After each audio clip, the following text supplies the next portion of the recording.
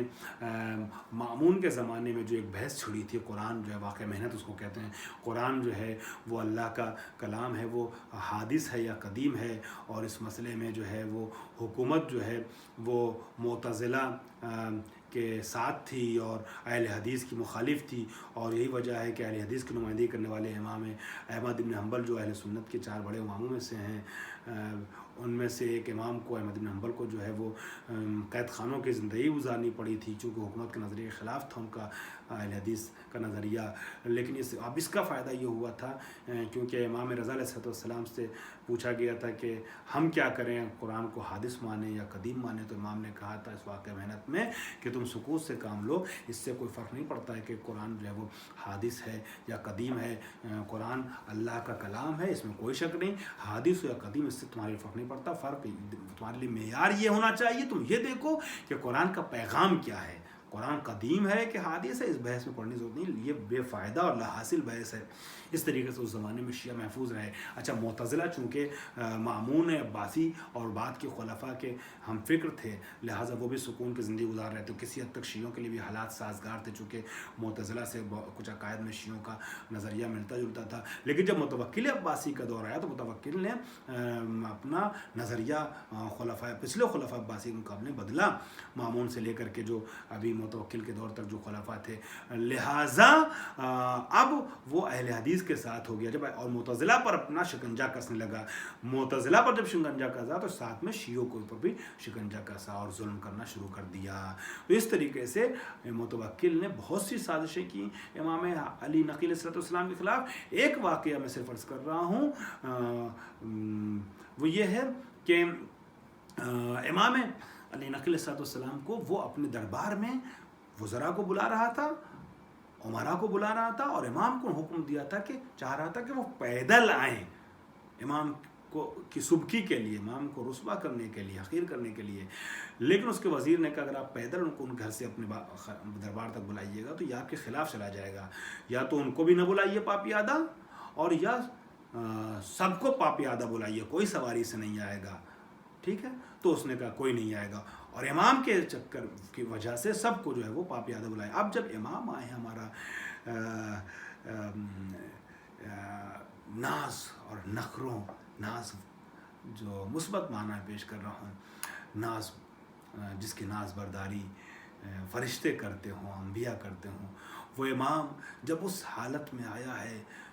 پسینے میں ڈوبا ہوا، پاپیادہ، گرمی کا زمانہ، عرق میں شرابور، جب پسینے میں ڈوبے ہوئے امام دروازے تک پہنچے، تو دروازے پہ ایک تھوڑا امام سے محبت کرنے والا ایک عمال میں سے ایک شخص تھا، حاکم کے عمال میں سے، اور اس نے تسلی کے لیے امام سے کہا کہ فرزند رسول بادشاہ کی جو کوئی غلط نیت نہیں تھی، اس نے سب کو بلایا تو آپ کو پیدل بلا لیا، آپ کو تکلیف ہو گئی اور مجھے دیکھ کے عجیب سے لگ رہا ہے. تو امام کہتے ہیں کہ نہیں، میں خوب اس کے مقصد کو سمجھتا ہوں. اور پھر اس کے بعد امام بغیر کچھ اور کہے ایک آیت پڑھتے ہیں، سورہ ہود کی آیت نمبر 65. اس آیت کو پڑھتے ہوئے امام کہتے ہیں کہ وَتَمَتُّعُوا فِي دَارِكُمْ ثَلَاثَةَ أَيَّامٍ إِنَّهُ وَعْدٌ غَيْرُ مَكْذُوبٍ. سورہ ہود کی آیت پڑھتے ہوئے اس زمانے میں جو 3 دن کے بعد عذاب آیا تھا اس کا ذکر کرتے ہوئے کہتے ہیں کہ اپنے گھروں میں 3 دن تک اور رہ لو، سکون سے، آرام سے مزے کر لو، اور اس کے بعد وہ وقت آنے والا ہے جس کا وعدہ کیا گیا اور وہ جھوٹا نہیں ہوگا. جب یہ آیت پڑھی تو اس کے ایک وزیر نے اس سے پوچھا کہ یہ بتاؤ اس کا کیا مطلب ہے. تو اس نے کہا کہ ہم سمجھتے ہیں، اس وزیر نے کسی شیعہ سے پوچھا کہ تمہارے امام نے ایسا کہا ہے، تو وہ کہتے ہیں اگر امام نے کہا تو اس کا مطلب یہ ہوگا کہ متوکل 3 دن کے بعد ختم ہونے والا ہے، دنیا سے جانے والا ہے، اور اپنے جو ہے وہ جتنے دولت، مال و دولت، اسباب متوکل کے قصر میں تیرے پاس ہیں وہ واپس نکال لے، ورنہ اس کے مرنے کے بعد افراتفری مچے گی اور تیرا سب کچھ ختم ہو جائے گا، فنا ہو جائے گا، اس میں مٹ جائے گا اور تیرے ہاتھ نہیں لگ پائے گا۔ وہ کہتا ہے کہ یہ مجھے بات سمجھ میں تو نہیں آ رہی تھی، مگر ان کے شیعہ نے کہا تھا تو میں نے کہا احتیاط کرنے میں کیا جاتا ہے۔ میں نے احتیاطاً سامان نکال لیا تو پتہ چلا 3 دن کے بعد جو ہے متوکل جو ہے وہ دنیا سے اٹھ گیا۔ تو دربار میں افراتفری مچی، لوٹ پاٹ مچی، مگر میرا سامان محفوظ رہ گیا جو کہ میں نے پہلے نکال لیا تھا۔ تو یہ واقعہ بتاتا ہے کہ متوکل جو ہے وہ ظلم تو بہت کیا امام کے اوپر، مگر امام کو زہر اس کے ذریعے نہیں دیا گیا تھا، بلکہ زہر جو ہے بعد میں معتمد کے ذریعے سے دیا گیا تھا۔ امام کی حدیث میں نے آپ کے سامنے پیش کی، امام کی حدیث پر گفتگو کو مکمل کر دوں۔ امام فرماتے ہیں التواضع ان تعطی الناس ما تحب ان تعطاه۔ تواضع اور انکساری کی علامت یہ ہے کہ تم دوسروں کو کے لیے وہ چیز پسند کرو جو اپنے لیے پسند کرتے ہو، جو خود اپنے لیے چاہتے ہو وہی دوسروں کے ساتھ، جو چاہتے ہو کہ تمہارے ساتھ لوگوں کا برتاؤ بیہیویئر رہے وہی تمہارا برتاؤ بیہیویئر دوسروں کے ساتھ رہنا چاہیے۔ دوسری جگہ امام کی ایک حدیث اور ہے، امام فرماتے ہیں لو قلت ان تارک التقیۃ کتارک الصلاۃ کنت صادقا۔ جس دور سے امام گزر رہے تھے، میں نے شروع میں اشارہ کیا، نظر بندی کا دور تھا، تقیے کا دور تھا، سختی تھی، ایسے میں امام نے فرمایا کہ اگر میں یہ کہوں کہ تقیے کا ترک کر دینے والا، تارک تقیے کا چھوڑ دینے والا تارک صلاۃ کے طریقے سے ہے تو میں سچا ہوں، میں نے سچ کہا ہے۔ وہ امام نے ہر دور کے لوگوں کے لیے پیغام دیا کہ جب حالات ایسے بن جائیں کہ تم اپنے کو ظاہر کر کے کھلم کھلا اپنے کو مسلمان کہہ کے اہل کفر کے درمیان یا شیعہ کہہ کر کے اہل بدعت کے درمیان تم اپنی زندگی کو نہیں گزار سکتے ہو، سروائیو کرنے مشکل ہو، تو تقیے کے راستے کو اپناؤ۔ تقیہ جو ہے بری بات نہیں ہے، اپنی جان بچاتے ہوئے خفیہ طور پہ خاموشی کے ساتھ ہمارے پیغام کو منتقل کرتے رہنا، یہ ہماری محبت کا تقاضا ہے۔ جیسا کہ 5ویں امام نے فرمایا تھا التقیۃ دینی و دین و آبائی من لا تقیۃ لہ لا دین لہ۔ تقیہ میرے اور میرے آباء و اجداد کا مذہب ہے، جس کے پاس تقیہ نہیں ہے اس کے پاس دین نہیں ہے۔ اس طریقے سے امام نے تقیہ نما کیفیت اختیار کرتے ہوئے خود بھی تبلیغ دین کرتے رہے اور اپنے چاہنے والوں کو بھی یہ پیغام دیا، اور ان کی یہی محنتیں ہیں جو ثمر بخش ہوئیں، اور آج کائنات میں شیعت پھیلی ہوئی ہے اور آفتاب امامت کی کرنیں آج تک دنیا اسلام کو یا عالم انسانیت کو منور اور ذوفشاں کیے ہوئے ہیں۔ وآخر دعوانا ان الحمد للہ رب العالمین۔